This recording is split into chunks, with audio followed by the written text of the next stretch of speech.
Hi, this is Kristen Heemstra, your college and career coach. And what I want to talk to you about right now is how to pick a college.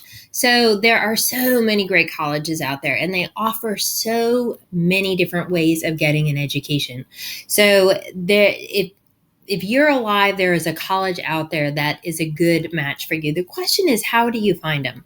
So here are some things I want you to consider. First of all, I want you to notice I am on College Board's web page. So College Board, they do the SAT, they do SAT 2 tests, and they do all your AP tests. So they're a huge player in this market. And they have a really good college search program. Naviance, if you happen to have that as part of your school, also has an amazing college match program that you can get into. But here are some things that you need to take into account. One is the college a good value for the money? So there are lots of different ways to get an education, and there's lots of different price tags attached to your education. So making sure that you understand what the cost is and what the value is when you come out, super, super important. Now, different colleges offer different financial aid, and we'll talk about that in a different video. But do keep in mind what you pay and what it's going to look like at the end of the journey. So another thing to consider is the curriculum. So some people are super interested in design, or they're really interested in engineering, or they have some specialty program they're interested in. Not all colleges have those programs. So when you look at colleges, be sure to make sure that they have the programs you're interested in. And I'll give you a personal example. I went to a small school in Holland, Michigan called Hope College.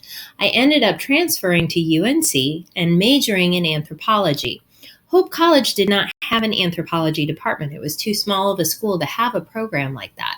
So finding what you're interested in and how it plays out, very, very good idea. Now, it is also likely a lot of people change their minds when they get to college, but still having that option, super important. The other thing is to pay attention to the environment. So I mentioned before I went to a small school in Holland, Michigan. Well, it snows in Michigan from October until May, and it's often very gray. I grew up in Chapel Hill, North Carolina, where the skies are Carolina blue, as we like to say. The environment that a school's in, does it match the environment that you are most comfortable in? Some people really love the mountains. They want to go to school in the mountains. They want to go to school at the beach. They have different parts of the environment they want to be active with, and that matters quite a bit for a lifestyle. And another thing to pay attention to is how a school is scheduled. So Colorado College, for instance, is on trimesters, and they have a very interesting way of teaching classes. So you don't take a bunch of classes at once. You may take one class at a time or two classes at a time so that you really get immersed in the content, but it goes for a much shorter period.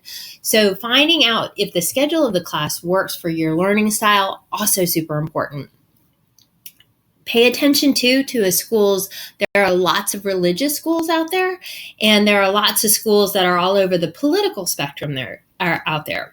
So for example, Brigham Young University is going to be, it's a Mormon school. It's going to have a big influence. The Mormon Church is going to have a huge influence on your education. If you go to BYU, it's a wonderful school, but it is something to pay attention to, because if you're not Mormon and that's not something you're comfortable with, BYU is not going to be a good fit for you. Hillsdale College in Hillsdale, Michigan is very, very conservative. It's one of the most politically conservative schools in the nation. If you are not politically conservative, then going there may not be a good fit for you. Most schools have, your public schools are going to play to everybody. So that's not something you need to worry about as much. And most schools are going to have pockets of people that you'll absolutely be able to talk to and identify with. But finding a match for your personality, super important, because it will impact how, who you interact with, the activities you do, how well you get on with others. So do pay attention to that. The other thing to pay attention to is the size. Now, I mentioned I went to Hope College, super small school, but you know what? I met a lot more people there than I ended up meeting at UNC, which is much larger. And the reason was in part because of the actions I took, but also because at a small school, you end up seeing the same people all the time. There was one cafeteria, so everybody ate at one place. You end up overlapping classes all the time. So you see the same people on campus again and again and again. UNC, not like that. UNC is big. You may see one person one time the whole 4 years you're there.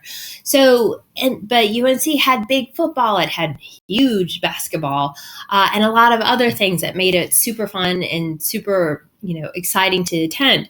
So figuring out, and then there's schools in between. So figure out which size best fits you and how you learn and how you like to be. And then the other thing is kind of a weird thing to think about this early, but if you're planning on going to graduate school and you see yourself moving into that space, make sure that the school that you attend has a pretty good pipeline into graduate schools you're interested in. So again, going back to Hope College, they have a really good pre-med program. Students went everywhere for their pre-med. Some schools like Washington and Lee, they have a great pre-law program. So figure out if that is of interest to you. Does the school that you're looking at have fairly decent enrollment in graduate school? So it's something to think about. And finally, as you narrow your list of schools down, get on campus, take a tour. In an ideal world, you would go there when the students were actually on campus and attending classes. And no, that doesn't work with everyone's schedule. So there's that. But getting on tour really is a good way to see if you like the people on the campus, to see if you like the campus itself, to see what you're connected to. So absolutely, if it's one of the schools you think you might want to attend, get on campus and see if you like it. All right, let's keep moving.